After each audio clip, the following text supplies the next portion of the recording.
The administrator's voice echoed across the hospital billing office. Your father's account is overdue. If you can't cover it, we'll need to discuss discharge options. My half-sister Brenna stood 3 feet away, arms crossed. I told Dad you wouldn't help. You've always been selfish. Everyone in the waiting room turned to stare. My face burned. My hands shook. What they didn't know was that I'd already paid more than any of them could imagine. My name is Hannah. I'm 26. And that moment in the hospital wasn't the first time my family made me feel worthless. I work as a medical billing specialist at a regional hospital. It's not glamorous, but it's stable. It's mine. My dad walked out when I was 8 years old. He left my mom for another woman named Cheryl, started a whole new family across town. Wife, daughter, nice house, comfortable life. I saw him maybe twice a year after that. Always broken promises, missed birthdays, missed graduations, missed everything that mattered. Mom worked 2 jobs to keep us afloat. I worked through college, built my life from absolutely nothing. Dad never paid child support consistently. Mom had to take him to court, twice. My relationship with his new family? Distant, awkward holiday texts, barely acknowledged at best. I spent years wondering why I wasn't enough for him to stay. I didn't have a trust fund. I didn't have a dad who showed up to my graduation, but I had something they didn't count on. I remembered everything. Every missed payment. Every broken promise. Every time he chose them over me. If you've ever been pushed aside by family, subscribe right now and tell me where you're watching from, because you'll understand exactly what happened next. It started 2 weeks before that scene at the billing office. I was at work when my phone rang. Unknown number. Hello? Hannah, it's Cheryl. Her voice was flat, cold. Your father had a stroke. He's in ICU. Thought you should know. My stomach dropped. What? When? Which? Hospital. How serious? He's stable. We're dealing with a lot right now. I'll come. I can be there in... Fine. Visiting hours end at 8. She hung up. I stood there shaking. My supervisor, Carol, touched my shoulder. Go. I'll cover your shift. I drove to the hospital the next morning, found his room. Dad was unconscious. Tubes everywhere. Machines beeping. His face looked smaller somehow. Older. I pulled a chair close, held his hand. A nurse came in to check vitals. Are you family? I'm his daughter. She smiled. He's stable. The stroke affected his left side and speech. It's too early to know how much function he'll recover. I sat there for an hour. He didn't wake up. In the hallway, I ran into Brenna. She looked surprised to see me. Oh, hey. Hey, I said. How's he doing? She shrugged. Same. It's weird seeing you here. Dad barely mentioned you. The words hit like a slap. But I kept my face neutral. Well, he's still my dad. Yeah, I guess. She walked away, already texting someone. 3 days later, Cheryl called again. We're having a family meeting at the hospital. Conference room B. Tomorrow at 2. Okay, what's it about? You'll find out. Click. I showed up 10 minutes early. The conference room was small, pale blue walls, table with 6 chairs, coffee machine in the corner that looked like it hadn't been cleaned in months. Cheryl arrived first. Tailored blazer, designer handbag. She barely looked at me.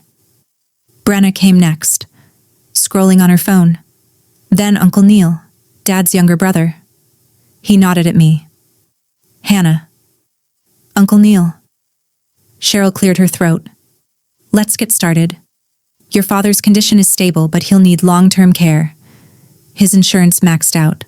The facility he needs costs $8,000 a month. My chest tightened. The house has equity, Cheryl continued, but we can't sell it. I live there. His pension barely covers basic bills.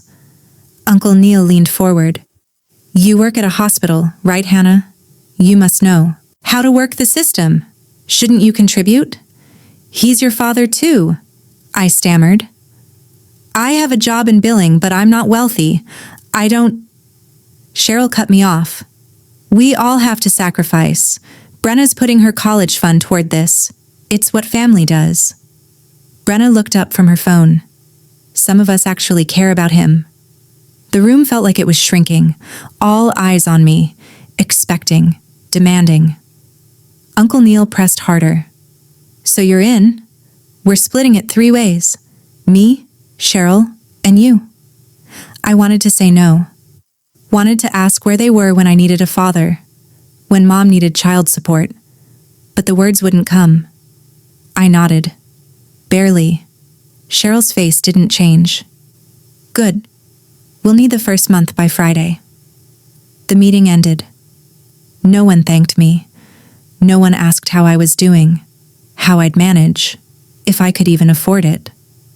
I walked toward the elevator, legs shaking. That's when I heard Cheryl's voice from around the corner. She was on her phone. Yeah, I got her to agree. Guilt? Works every time. She'll pay just to prove she's not like him. My blood turned to ice. I scraped together $2,660 from my emergency savings, my share of the first month. The check sat on my passenger seat as I drove to Cheryl's house. Nice neighborhood, mature trees, updated exteriors. Her driveway had a new car. 3 years old, maybe. Pristine. I knocked. Cheryl opened the door but didn't invite me in. I have the check, I said. Just leave it on the counter. She stepped aside just enough for me to reach the kitchen. I walked in. Granite countertops, stainless steel appliances. Brenna sat at the island with a designer purse next to her. New laptop open. I set the check down. Cheryl sighed. We're doing everything we can. I had to cancel our spring vacation. Brenna gave up her Cabo trip. I bit my tongue. I hadn't had a vacation in 2 years. We'll probably need another $1,500 from each of us next month, Cheryl added, for equipment. My heart sank. My account was nearly empty. As I turned to leave, Brenna called out, Thanks, I guess. Must be nice to finally do something for him. My hands shook the entire drive home. A week later, I visited Dad at the care facility. It smelled like antiseptic and cafeteria food. Fluorescent lights buzzed overhead. Dad was awake, sitting up, but his eyes looked distant. I pulled a chair next to his bed, held his hand. It's Hannah, your daughter. He looked confused. Brenna? My throat tightened. No, Hannah, your other daughter. His face twisted, agitated. He tried to pull his hand away. It's okay, I whispered. It's okay. That's when Cheryl and Brenna walked in. Cheryl's expression turned cold immediately. She walked straight to the nurse's station, her voice loud enough for everyone to hear. Excuse me, she's not on his regular visitor list. He doesn't recognize her, and it's causing stress. Brenna stepped closer to the bed. Maybe you should go. You're making it worse. The nurse looked at me apologetically. Maybe it's best to come back another time. Other families in nearby rooms stared as I walked out. I sat in my car in the parking lot and cried. He forgot me. I whispered to no one, or maybe he never really knew me at all. Month 2 came fast. My account was dangerously low. I picked up extra shifts, sold my laptop, my bike, a necklace my mom gave me, still short $500. Uncle Neil called. Cheryl says you're behind on this month. I'm getting it together. Just need a few more days. This is your father, Hannah. Some things are more important than whatever you're spending money on. I don't have it yet. I'm trying. I'm on a fixed income and I'm making it work. Cheryl's selling family heirlooms. What's your excuse? I wanted to scream. Instead, I called my mom. I need to borrow $500. Silence. Then, honey, you know I don't have that. I know, I'm sorry, I'll figure it out. She sent it the next day. Money she didn't have. Taken from somewhere. I didn't want to know. I delivered the payment in person. Cheryl didn't invite me inside. Just Venmo it next time. Is Dad improving? I asked. We're handling his care. You just handle your part. Brenna appeared behind her. Is she complaining about money? No, she was just leaving. The door closed in my face. I sat in my car, exhausted, depleted, questioning everything. Why was I doing this? He missed my 8th grade graduation, missed when Mom had surgery, missed when I got into college. I felt trapped. Trapped by duty, by guilt, by fear of being the villain. Mom said it later that night. You don't owe him anything. If I don't help, I whispered, I'm just like him. At work the next day, I broke down in Carol's office. She's my supervisor. 50s, warm eyes, seen everything. In billing, she said gently, we see this all the time. Family who disappeared suddenly expect everything. I don't know what to do. Did your father ever pay child support? I nodded. Barely. Mom had to take him to court twice. Do you have records? Mom kept everything. Carol leaned forward. There are ways to handle elder care costs when there's documented abandonment. The state doesn't expect children to impoverish themselves, especially when the parent didn't fulfill obligations. My mind started turning. And if his wife has assets, house, cars, those should be liquidated first before adult children contribute. Something shifted inside me. That night, I went to Mom's apartment. We pulled out the old file box from her closet, dusty, covered in packing tape. Inside, court documents, missed payment records, letters from Dad's lawyer. One letter stopped me cold. I can't afford $400 a month. I have a new family to support. I photographed everything, court orders, payment histories, legal letters. Then I gathered my own records, student loans, tax returns, bank statements showing my modest income. I documented every payment I'd made to the care facility, every conversation. I'd spent 10 years learning how medical billing worked, how insurance claims were processed, how assets were evaluated. They thought I was just a secretary with a checkbook. They had no idea what I actually knew. I contacted Lisa the next morning. She's a patient advocate at the hospital. We'd worked together on complicated cases before. Can you look at something for me? She reviewed Dad's file. Her face changed. Your father's wife is listed as primary decision-maker and financial guarantor. You're not legally obligated to pay anything. But they said, what they said doesn't matter. What the contract says matters. She showed me. Cheryl's signature, her responsibility. The house could be used as collateral. They're using you, Lisa said quietly. You're easier to guilt than actual financial systems. I also called Mr. Patterson. He'd handled Mom's child support case years ago. Your father owed your mother over $40,000 in back support. It's all documented. Can that offset what they're asking? Morally? Absolutely. Legally, you have a case for not contributing. He offered to write a formal letter. I said yes. Cheryl texted me. Month 3 payment due. Don't make us chase you. I didn't respond. Brenna posted on social media. Something about ungrateful people who abandon family in crisis. Clearly about me.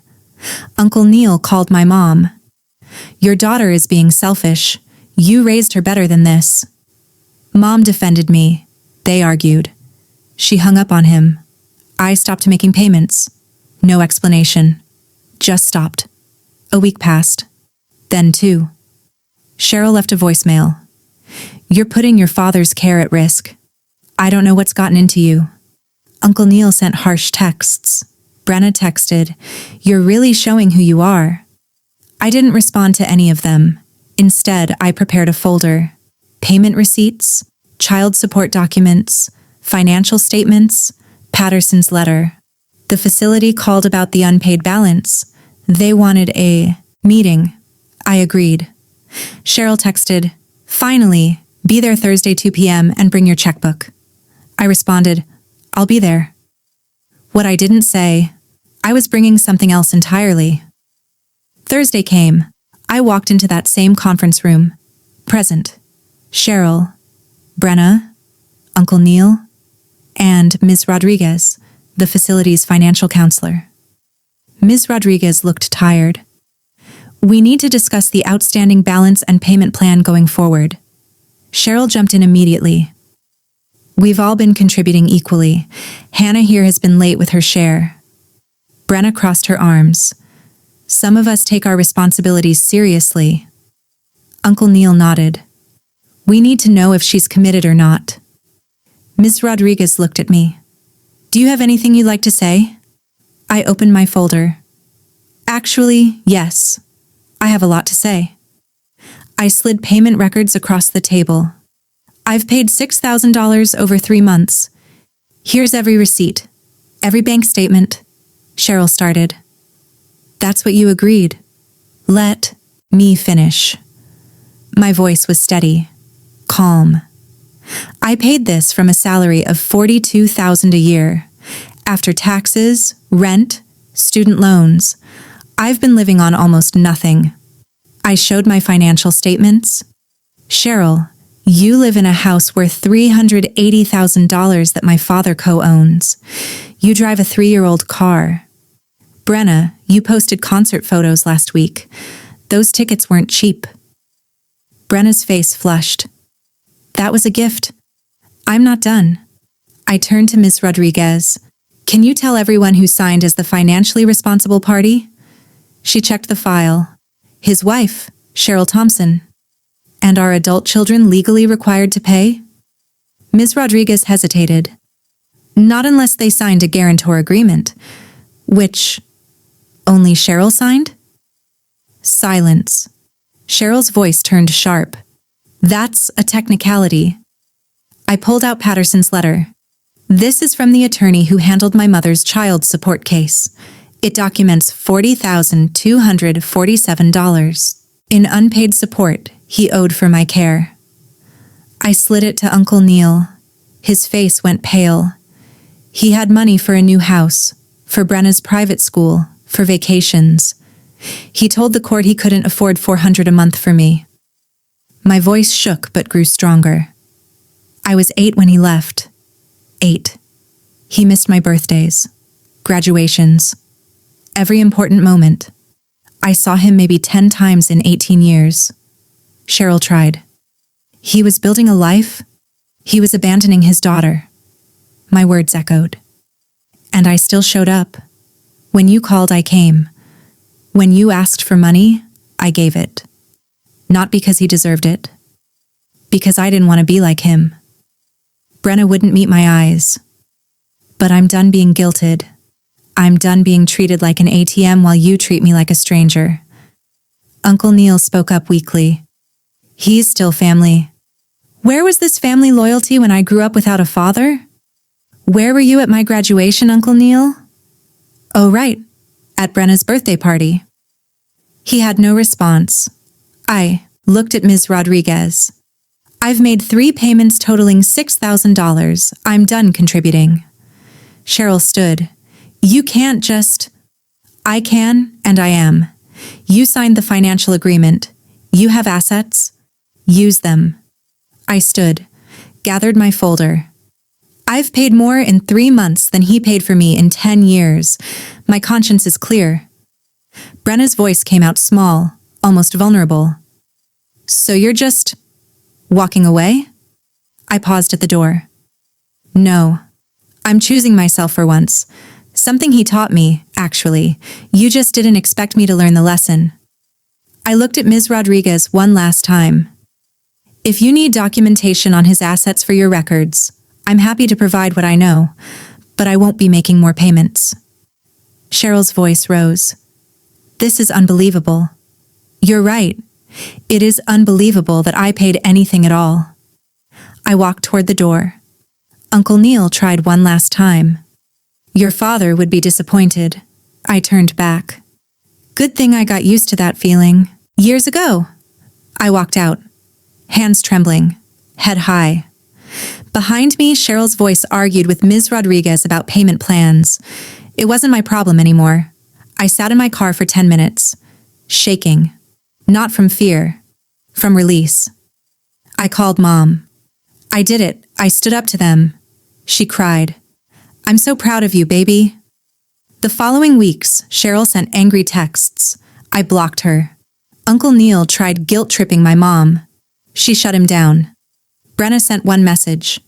I didn't know about the child support thing. I didn't respond. I learned through work connections that Cheryl arranged a payment plan using a home equity line. One last visit. I went to see Dad. He was slightly more lucid. Recognized me. Hannah? Yeah, Dad. It's me. I came to say goodbye. Tears filled his eyes. I'm sorry. I was never good at... I should have... He couldn't finish. Something cracked open inside me. Not quite forgiveness, but release. I needed to hear that. Even now I needed it. I didn't promise to return. Didn't offer money. Simply, take care of yourself. I walked out knowing I was free. Life returned to normal, but lighter. My emergency fund slowly rebuilt.